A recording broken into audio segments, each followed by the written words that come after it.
So welcome to our civil service পদ্ধতি guys এই YouTube চ্যানেলে তোমাদের সবাইকে আরেকবার ওয়েলকাম। দেখো আমরা আজকের একটা বিশেষ টপিক নিয়ে আলোচনা করতে যাচ্ছি। কেন বলছি বিশেষ টপিক না, এটা অ্যাকচুয়ালি আলোচনা করব কনস্টিটিউশন অফ ইন্ডিয়ার আর্টিকেল পার্ট নিয়ে, যেটাতে সবারই মোটামুটি কনফিউশন আসে, কারণ 495খানা ইন্ডিয়ান কনস্টিটিউশনে আর্টিকেল এক্সিস্ট করছে এই মুহূর্তে। সবগুলো আর্টিকেল তো মনে রাখা নেক্সট টু ইম্পসিবল, তাহলে একদম সেই কনস্টিটিউশনে বা ইন্ডিয়ান পলিটির উপর বিশেষজ্ঞ হয়ে যেতে হবে। তো আমাদের যেটা মনে রাখতে হবে সেগুলো মনে রাখতেই হবে, you have to remember it. কারণ এই আর্টিকেলগুলো যেগুলো নিয়ে আমি আজকে আলোচনা করব, সেই আর্টিকেলগুলোর উপরেই দাঁড়িয়ে আছে আমাদের এক্সামটা। কারণ এক্সামে পুরোপুরি এই আর্টিকেলগুলোর উপরেই কিন্তু ফোকাস করে থাকে যে কোনো গভর্নমেন্ট এক্সামে।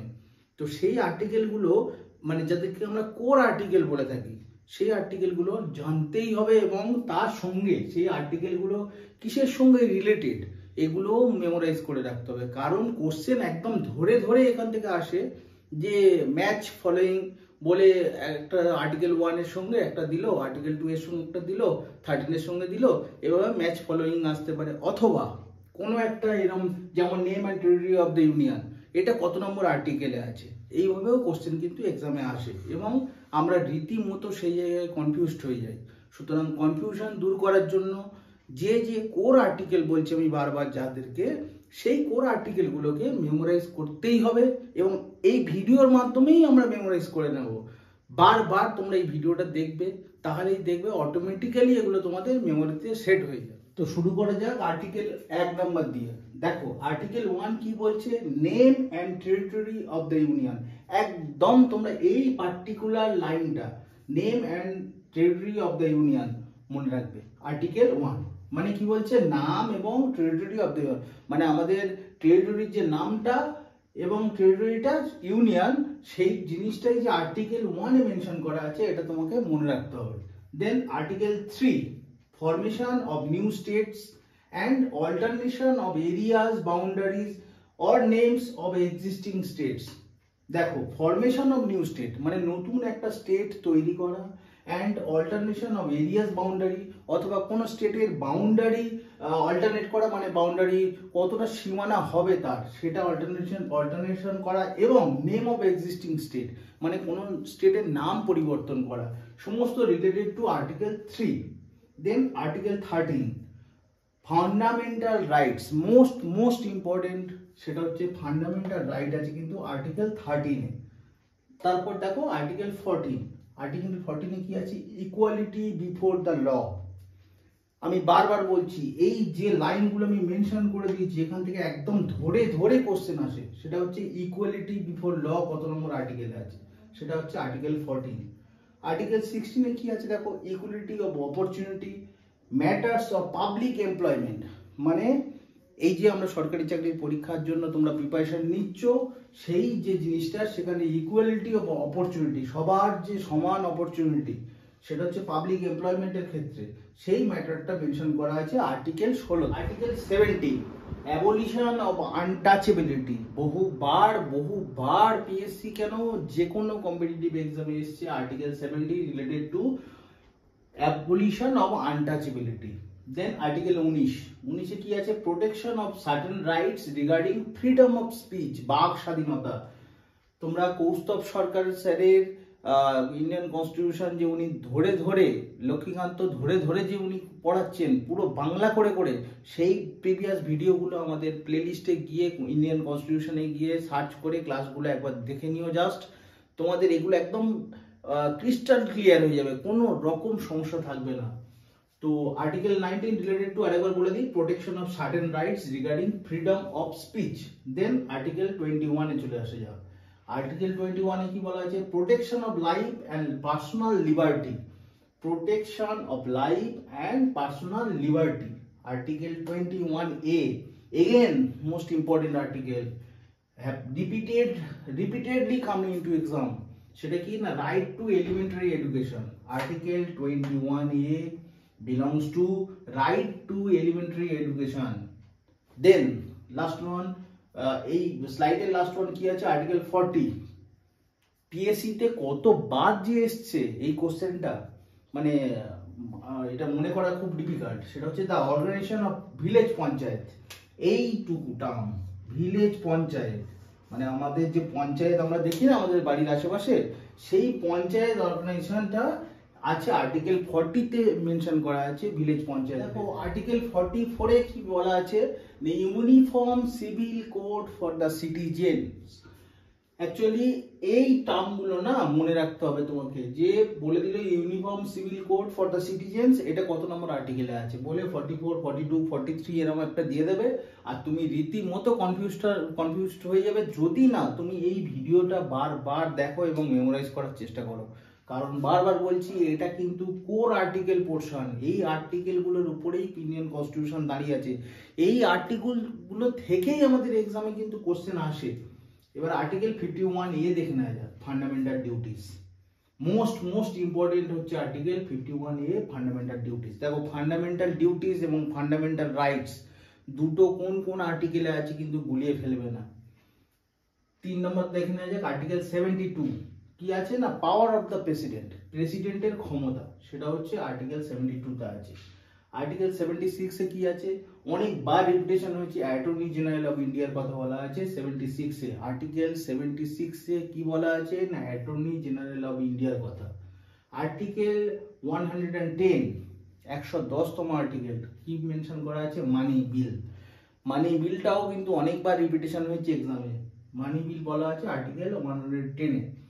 আর্টিকেল 112, যেটা সবচেয়ে কনফিউজিং আর্টিকেল, কারণ কি না এখানে বাজেটের কথা আমরা পাচ্ছি 112-তে, কিন্তু বাজেট টার্মটা বা বাজেট শব্দটা কিন্তু ইন্ডিয়ান কনস্টিটিউশনে কোথাও মেনশন করা নেই।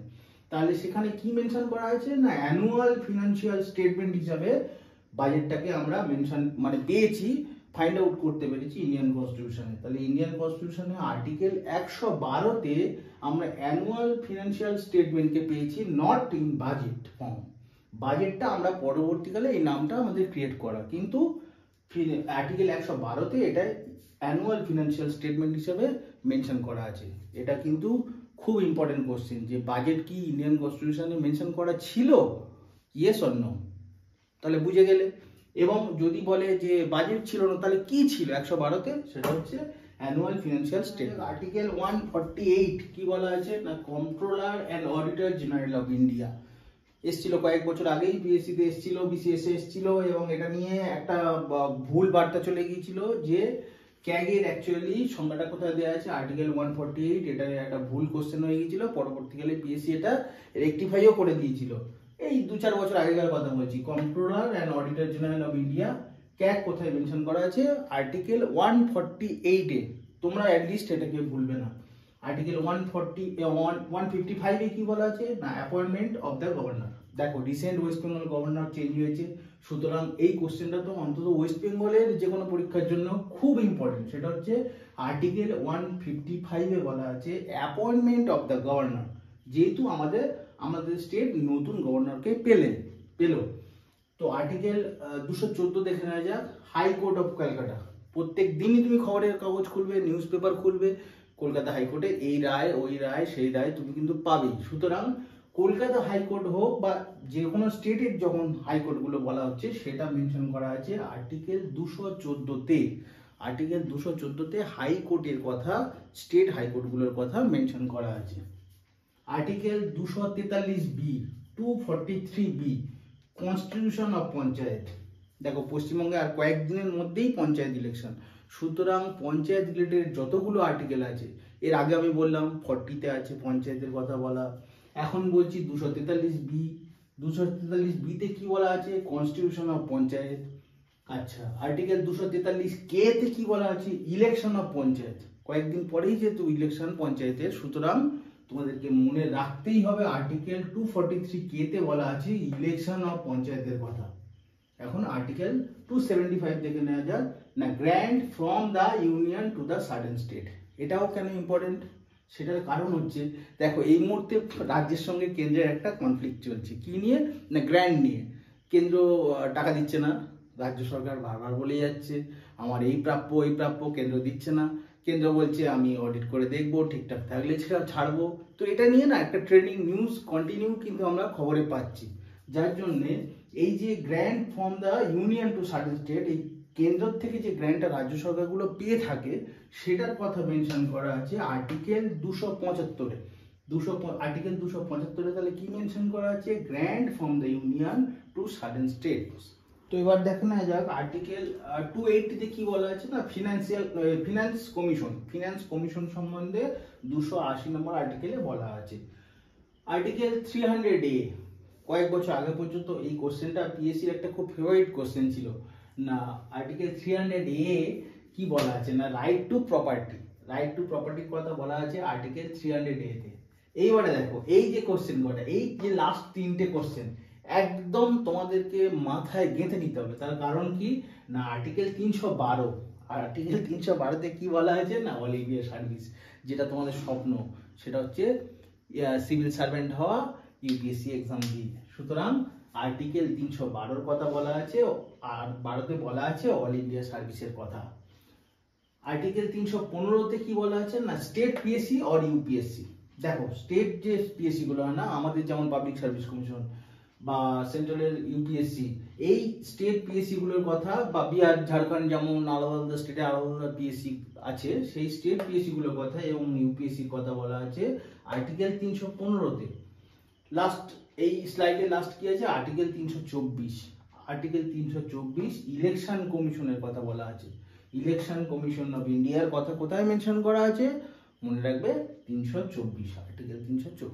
তো এবার দেখো আর্টিকেল 352, 356 এন্ড 360, এই তিনটেই কিন্তু ইমার্জেন্সি রিলেটেড। এবং আমি বলছি এই ভিডিওটা কিন্তু তোমরা বারবার রিপিট করে করে দেখো, কারণ এই আর্টিকেলগুলো পুরো দাঁড়িয়ে আছে ইন্ডিয়ান কনস্টিটিউশনের উপরে, এবং এখান থেকে কিন্তু মানে একদম ধরে ধরে কোশ্চেন আসে।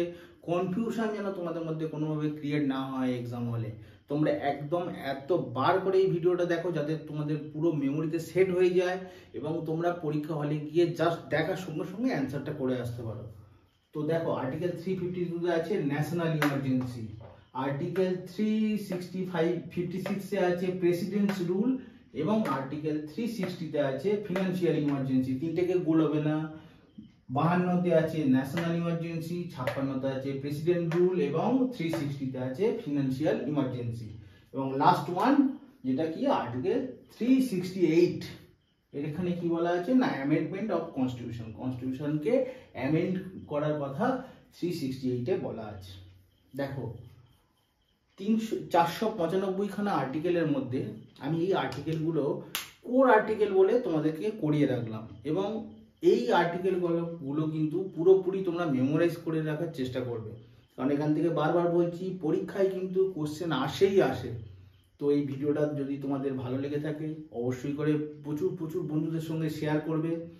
আর যারা আমাদের এই ভিডিও ফার্স্ট টাইম দেখছো তারা আমাদের সঙ্গে এই সিএসডিজি পরিবারে যুক্ত হয়ে যাওয়ার জন্য আহ্বান করছি। তোমরা এসো, আমাদের সঙ্গে যুক্ত হও এবং আমাদের সঙ্গে ক্লাস করতে থাকো কন্টিনিউ।